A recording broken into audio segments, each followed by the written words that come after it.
साइमा की बेलौस खिदमत। अली। मेरा नाम शहला है और साइमा मेरी चचाजाद बहन है। हम एक ही घर में रहते थे। वो बहुत अच्छी फितरत की मालिक है। कभी दरवाजे पर कोई मांगने वाली भिखारन आती तो वो पैसे देने के बजाय उनसे कहती 20 रुपए दूंगी, हमारे बर्तन धो दो, हमारे पौधों को पानी दे दो, प्याज लहसुन छील दो, झाड़ू दे दो। अक्सर औकात मांगने वाली औरतें ये सुनकर रफू चक्कर हो जाती, कोई शाज़ो नादिर ही टुक पाती। चची जान कहती, साइमा, तुम्हें खुदा समझे क्यों इनको अंदर ले आती हो? इनमें से कोई चूर भी तो हो सकती है। साइमा महल्ले में अक्सर शब्बो खाला के घर चली जाती। उनकी छोटी बेटी जिस्मानी तौर पर माजूर है। साइमा इसको मुख्तलिफ रिसालों से कहानियां पढ़कर सुनाती।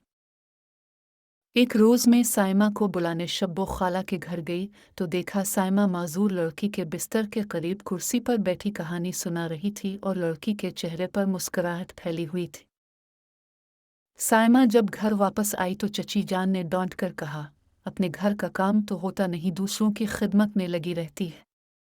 उनके ख्याल में वो अपना वक्त बर्बाद कर रही थी।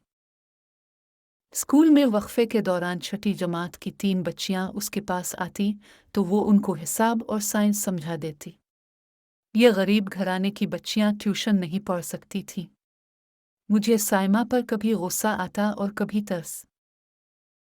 अपना खेल कूद छोड़कर दूसरों के मसले हल करती। न जाने कब अक्ल आएगी। चची जान को इसकी आदतें बारी लगती और बातें सुनाती तो तब भी वो अलिफाफ न करती, हंसकर सुनती रहती। मेरे और साइमा के इम्तिहान हो रहे थे। हम दोनों दिल लगाकर तैयारी कर रहे थे।